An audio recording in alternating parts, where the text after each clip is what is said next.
Dear Diary, today I took the first step in becoming an ADHD coach. I can't actually quite believe it. I want to learn, grow, and build something extraordinary. I think this journey will be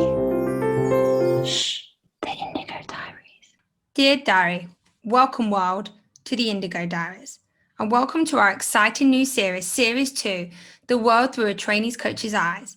And that trainee coach is me, Tasha Hickling. The Indigo Diaries is a podcast for those who want to learn about ADHD through others' experiences. Welcome back, everyone, and I'm really happy to be here. Always, I'm happy to be here.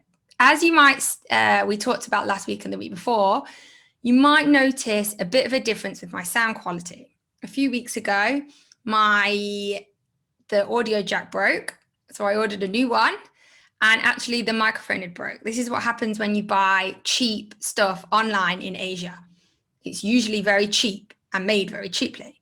So I decided that I actually am taking this podcast stuff quite seriously now. So I decided to invest in a very good quality but expensive mic. And you can probably tell that expensive is probably the way to go. It's probably better. I've spent years and years just buying very cheap stuff because, I have impulsivity buying. That's a big thing for me. But this time I decided to spend a bit of my money this month and invest in one.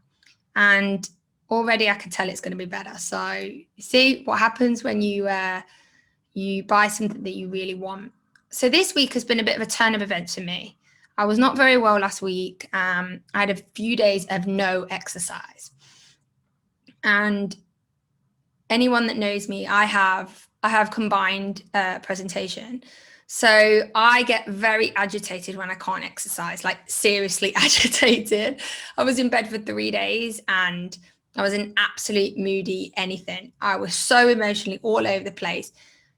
Exercise is my big burnout of how to get my hyperactivity out of me and how to really utilize that. So that was quite hard for me. But luckily there was only one class last week because of a holiday in America. So it was like, yes, it couldn't have come at a better time. It was like the world knew I was going to be sick. I needed time off. So anyway, enough about me, enough about my mic, enough about my exercise. It's 2 minutes gone and I really want to get started because these are two massive subjects today. So the first one is executive functions or executive functioning. I like to call it EFs. And the second one is ADHD and coexisting conditions. So we're going to start part one with executive functions. Obviously, these are two major that really need their own episodes, but I'm trying to do 2 a week so that we can, so that I have enough time to get everything in. And then later on, I might go more into depth when I'm actually a coach. So executive functions, what is that? Okay, so executive functions, I like to look at it as a metaphor.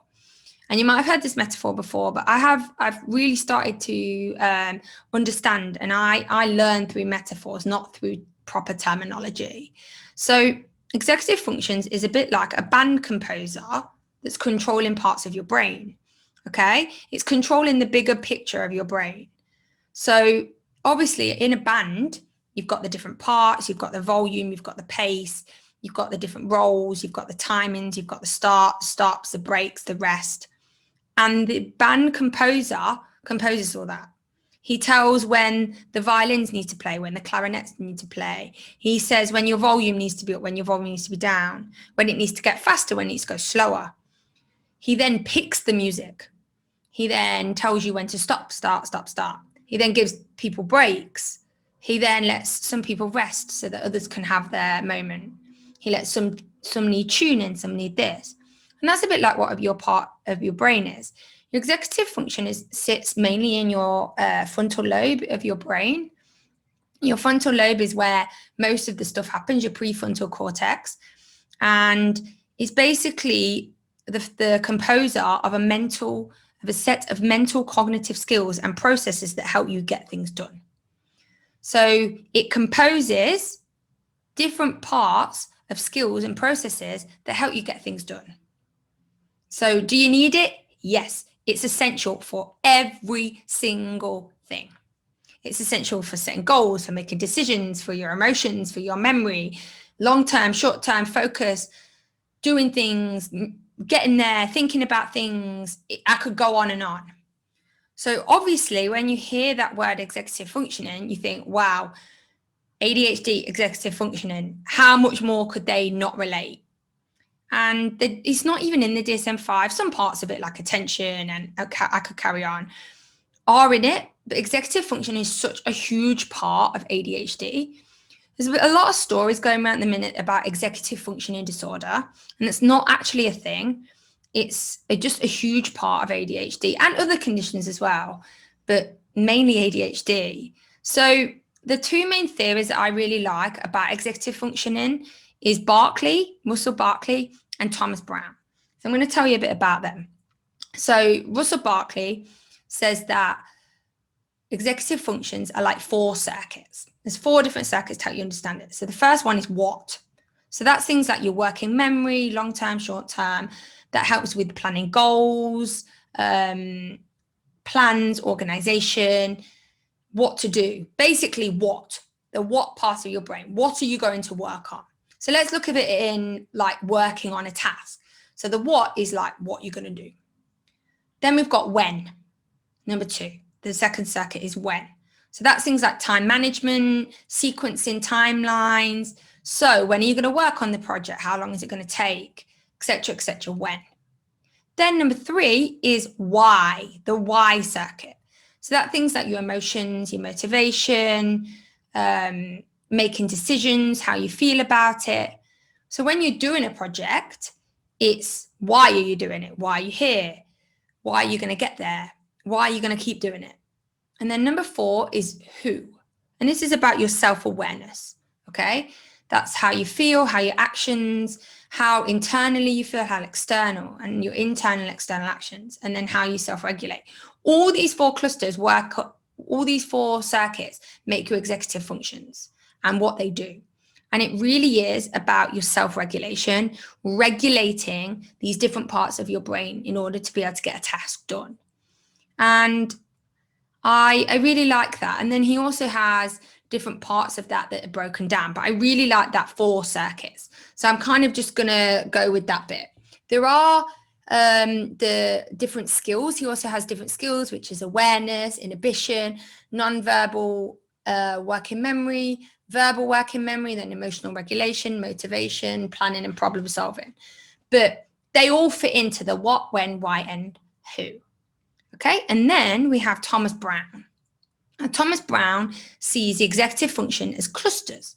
So little clusters, different complete sections that make up your executive function, a bit like a band. And his has 6. And that's activation, which is prioritizing and organizing things. Then F, which is for focus, shifting and sustaining your focus, transitioning your focus. Oh, that's a big one. Then number 3 is effort.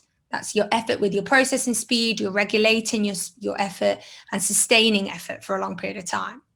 Number 4 is emotion, and that's managing your emotions, modulating your emotions, and regulating your emotions.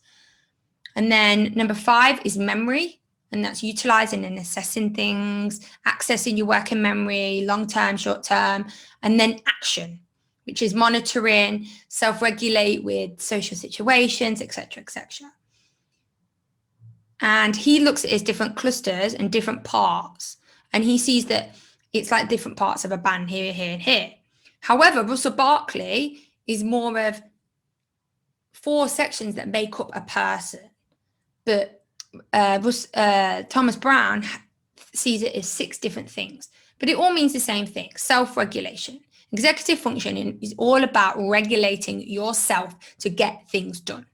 Okay, so they're the 2 main things. If you want to do some more research, I've put some links below about Russell Barkley and Thomas Brown's executive functions. These are the most common ones used and also probably the most efficient, and I really like both of them. And I'm going to talk a bit about why I like them and things in a minute. So they said, which model do you prefer? Okay, so I actually use this model every day. Well, Thomas Brown's. So for me, everyday life stuff, when you're trying to regulate yourself and also be self-aware, I prefer Russell Thomas Brown's. I like to be able to question myself. So I do these things with myself called check-ins. And I check in and I say, how's your prioritizing and organizing? How's your focus? How's your effort? How's your emotions? How's your memory? How's your action? And it's really cool. ADCA, which is the ADHD Coaching Training Center, they have a really cool way of remembering it. And it's called AFEMA. AFEMA, activation, focus, effort, emotion, memory, action. And that's written on my wall. And I check in with myself in each part of my executive functions to make sure I'm getting things done. It's mainly when I'm at work. So I check in, are you prioritizing? Are you organizing? Are you shifting? Are you sustaining? And I do that because I need to be proactive. So when I'm reactive, I know how to do it. And I do that every day. And that really helps me, especially with my everyday life and then my externalization. However, I didn't really think much about Russell Barkley's until really I went into this course. And this course, they were really speaking about it. And I think the different circuits kind of explain more of your internalization and the understanding of what's going on inside, not just in your everyday life, but also as like an analysis and looking at, you know, what you're doing is, okay, when are you doing it? Why are you doing it? And who you are and what you're doing. And now when I do tasks, I start looking at those 4 things. Okay, what are we going to do? How are you going to be able to get your working memory and things? When are you going to do this? Why are you doing this? And who are you doing this? Okay, who are you doing this for? Who is going on? And that actually helps me get interested in a topic, which helps me then regulate it, because obviously you all will probably know this, but people with ADHD really struggle with interest. So when I do this, it actually gets me interested, especially that why one, but we'll talk about that later on in another episode. So they're the 2 models and I like both of them. But for me, getting motivated to do something and really sitting down and analyzing my internalization, the 4 circuits I prefer. Everyday life, Thomas Brown's. And I really think it's important that if you want to go into really thinking about executive functions, you look at both and really see which one speaks to you, because most people say one or the other or both. And I think it is basically on personal preference. And then they said, what executive function struggles do you have? And I went, oh my goodness, right, I need to write a list. I need to get it all out. So I'm just going to go for my main ones. I struggle with all of them, absolutely all of them. And every person struggles with executive functions at one point or another. But obviously ours with ADHD is more intense, more extreme. And for me, the 2 that I the most struggle with is emotion, memory. Now, I'm going to talk about emotions next week. That's next week's topic. So I'll get more into this then. But managing and regulating my emotions is something I struggle with my whole life. I've been seen to have anxiety disorders, OCD, and all these things because of my emotions have been so all over the place. So when I look at the circuits, I think of that why I'm doing things. And when I saw Russell Barkley's and I was like, oh my God, I understand that. That's why, because I am very emotionally driven as a person. So when I'm not happy with something, I get frustrated. I'm not very good at regulating myself. I've never been very good at knowing. I just get very frustrated and I lead with my emotions, and my self-awareness goes out the window. The who part goes out the window. And that's something that's not really spoke about with ADHD a lot, emotions. And for me, that's the biggest thing. So I think learning about that actually gave me a different sort of approach to looking at my ADHD and my executive functions. And the next one is memory. I don't utilize my memory, and I find it really hard to access things after a long period of time. Now, they also said to you, how has your understanding of executive functions changed your behaviors or your approach to the way you live? And for me, especially with my memory, I've created systems, especially for this course, like this podcast. This helps me with my memory. This helps me with my accessing things that I may forget. I also have whiteboards up. I have cue cards. I have I'm making my own ADHD dictionary for terminology. I started using these different things that help me with my memory, that help me prompt them. With my emotions, managing them and regulating them, I have outlets like exercise, meditation, mindfulness. I use things like dopamine boost, which we'll go on to another time. And I have things like I pause, I stop. I also have check-ins where I check in with myself and my executive functions.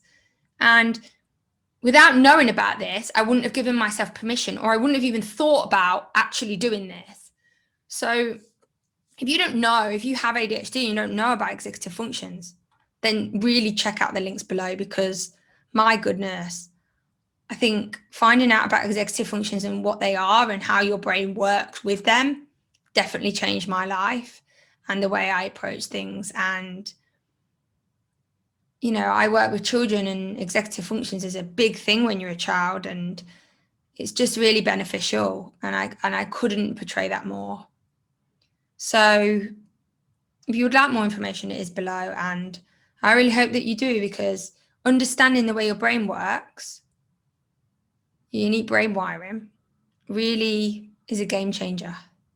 We don't understand it all the time, but it is a game changer, as it was for me. So that first part was a huge celebration for me. And we're going to go into the second part in a second, but first I'm going to take a break. Oh yes, I remembered. We're going to take a break. And when we come back, we're going to talk about coexisting conditions. And we're out.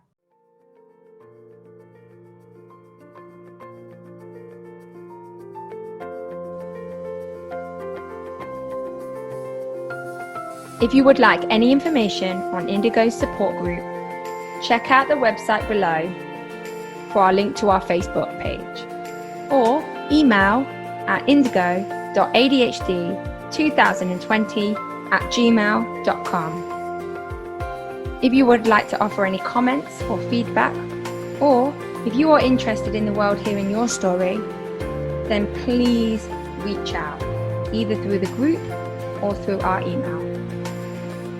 As said before, have a good week.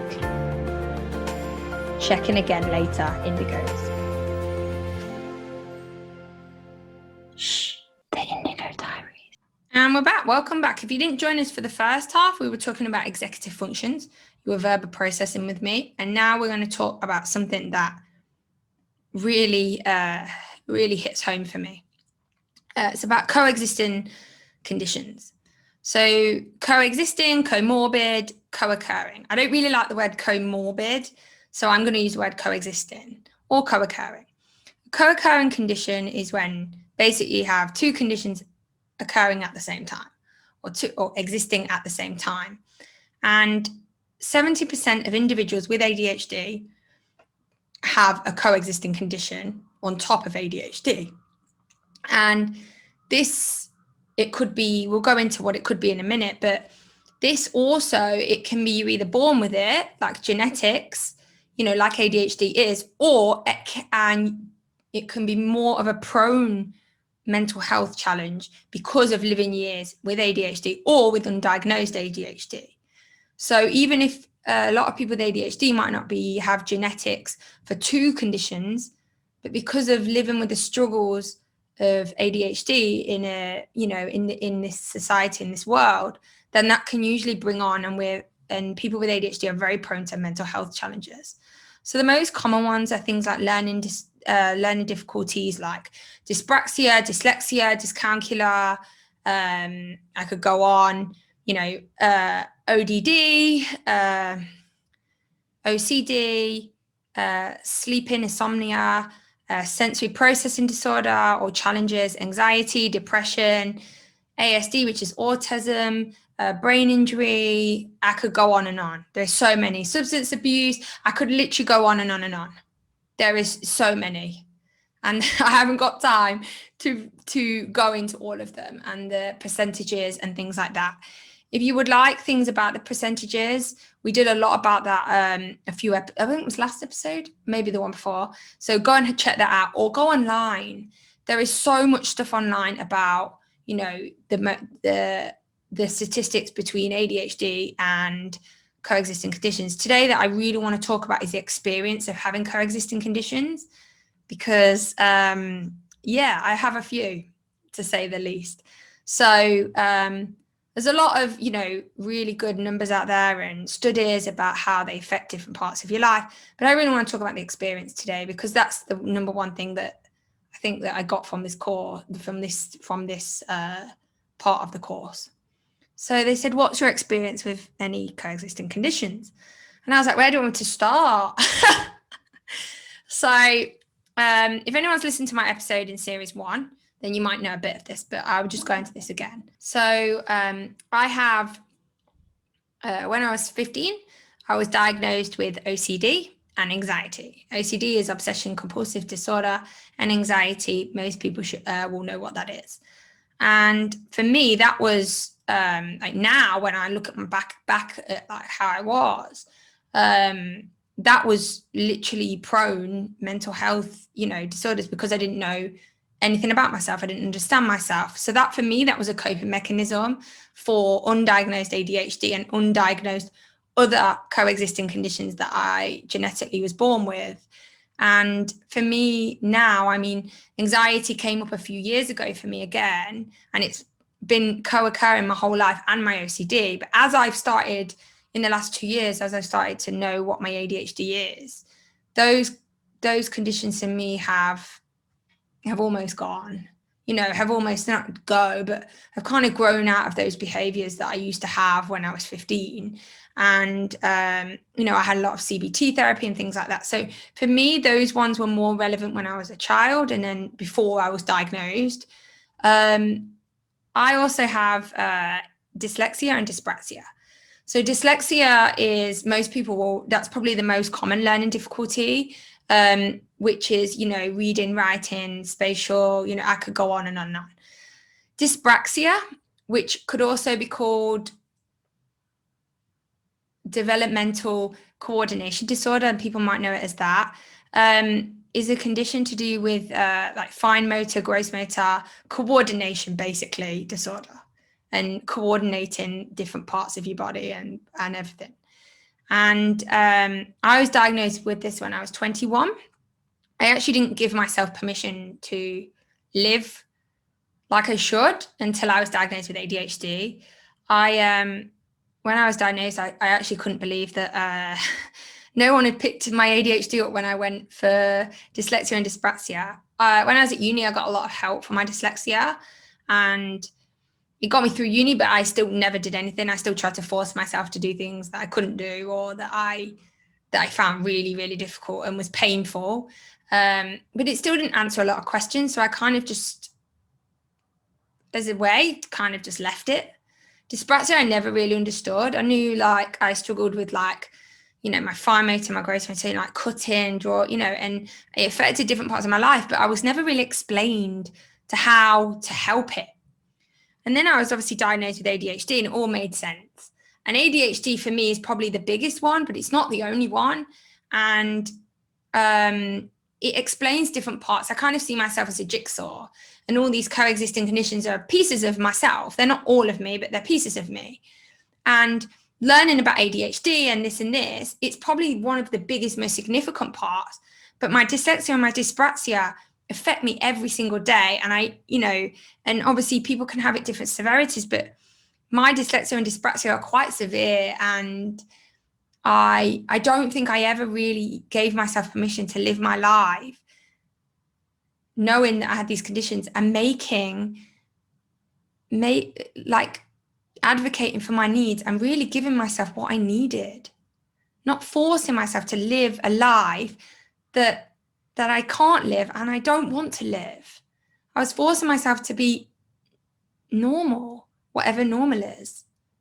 And it really took me to getting diagnosed with ADHD to really start to accept my other coexisting conditions and really starting to see how they all interlinked. And this is something that I will just share as well. This part of my course has changed a lot for me. we had a Carol Stock, a very amazing person, who wrote the book The Out of Sync Child, and then has just released a new one, is about sensory processing disorder. And even though it's not in the DSM-5, there was a questionnaire, and I filled it out, and oh my goodness, I couldn't believe how many I was ticking. I ticked probably like 90%. And when I started to go through it, a lot of it linked to my dyspraxia. And I feel like since I've been diagnosed with ADHD, it's made me really understand my dyslexia. And now, I have things in place that help my dyslexia, but I don't have anything in place for my dyspraxia. And seeing this thing, like just this questionnaire, made me really want to find out every part of myself. Why not? So this part of my course actually significantly has started me on a new roller coaster of trying to find out about my dyspraxia and my struggles with senses that I've had my entire life. So I've just made an appointment with an occupational therapist who will be able to help me with my dyspraxia and also assess me to see if I have any sensory challenges. So it's scary because, if I have sensory challenges, that's 4 disorders, 4 conditions. But that's okay. I need to understand who I am and my difficulties, and I just want to make my life the most manageable it can. And I don't want to hide anymore. And this course is making me really face things, which, it's hard, and it is hard. But if it gives me the best chance in life, then why wouldn't I try? So that was probably a long thing, but my experience with it is quite long. The next question is, do you think ADHD should be considered as a learning disorder? And this one really hit me, like, should it be a learning disorder? Does it affect, when you're at school, does it affect your learning? Does ADHD affect your learning? Yes. Your executive functions, do they help you learn? Yes. Attention, does it make you learn? Yes. Emotions, does it help you learn? Yes. Effort, does it make you help you learn? Yes. Memory, does it help you learn? Yes. Is it essential? Yes. So my question is, yes, it is a learning difficulty. I think it's a life difficulty. I think ADHD really impacts my entire life. Dyslexia is only parts of my life, but ADHD is every part of my life. So I think it's more than just a learning difficulty, but definitely it should be considered as a learning difficulty, in my opinion. And then it says, how do we know if it's ADHD or if it's something else or if it's both?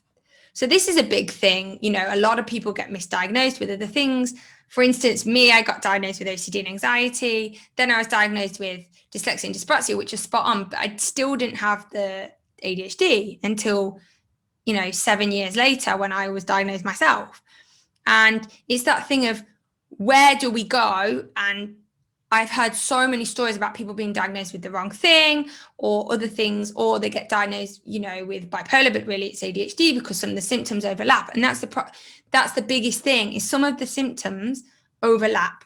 Some of the characteristics overlap.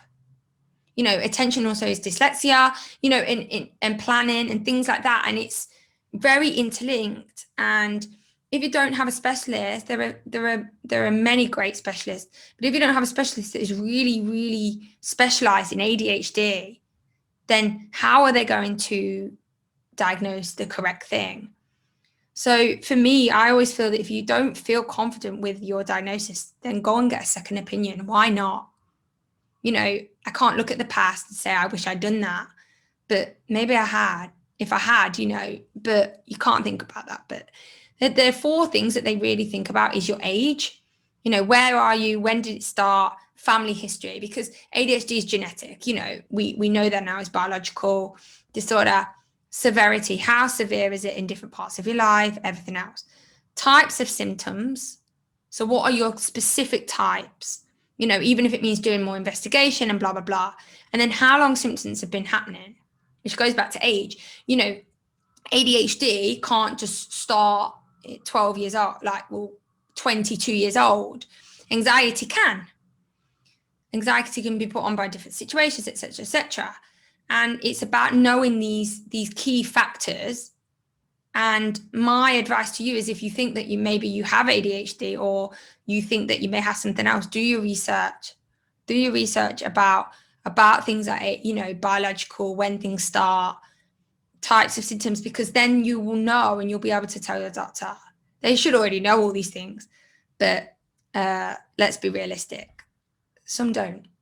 And we have to look after ourselves at the end of the day. So that's my big thing. I wish I'd, done a lot more research. So yeah.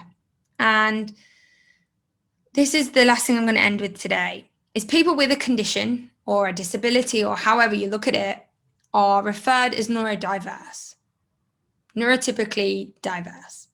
And basically that's an approach to a diverse neurological conditions that appear out of normal, or appear to be different to the normal variation of the human population. It's basically something that appears to be out of the normal variation of human populations. I don't really know what that word normal variation means, but that's just what I looked up on the internet, what neurodiverse meant. And if you are in the normal variation of human populations, then the new term is neurotypical. And a lot of people hear that neurodiverse or neurotypical. So I'm 100% neurodiverse. And if you're out there neurotypical, neurodiverse, just thank you for listening. If you're neurodiverse, then you keep pushing for your daily life. You keep pushing to understand everything about yourself. If some of your ADHD diagnosis doesn't make sense, or some of your diagnosis doesn't make sense, go and get a second opinion. Go and find more things, because it can happen. The statistics are out there. It can happen. If you're neurotypical and you're here and you want to understand about ADHD, then follow this journey, follow me. And I really hope that you learn something and you truly come to an understanding of what it's like to be neurodiverse. And the same the other way around. So next week, we will talk about emotions and people's qualities. And that can really link to both neurotypical and neurodiverse. So yeah, my encouragement of this week is definitely about neurodiversity. Make unique the norm. Celebrate individuality. Understand each brain thinks differently. Be the best version of yourself, not a second-rate version of someone else. Celebrate neurodiversity. #yellow ladybugs. I don't know where that came from, but I just love it. Celebrate neurodiversity. Celebrate neurotypical. Celebrate who you are, not somebody else, not somebody that they told you to be, but who you are. And that's a real big thing for me. And I really hope that you do more research and you really start to understand yourself, so you can literally be the best version of yourself. So thank you once again for verbal processing with me. This has been a bit of a longer episode, but it's been a truly heart-hitting one and quite a factual one as well. So I hope next week that you come back, you come, learn, listen, and experience the world through the eyes of a coach in training. Why not, hey? What have we got to lose? I wish you truly a great week. And we're out. Dear Diary, as the training process goes on, it makes me stop and wonder, could there be more for us? More light, more possibilities, and a place where we can truly be ourselves? I think this journey will be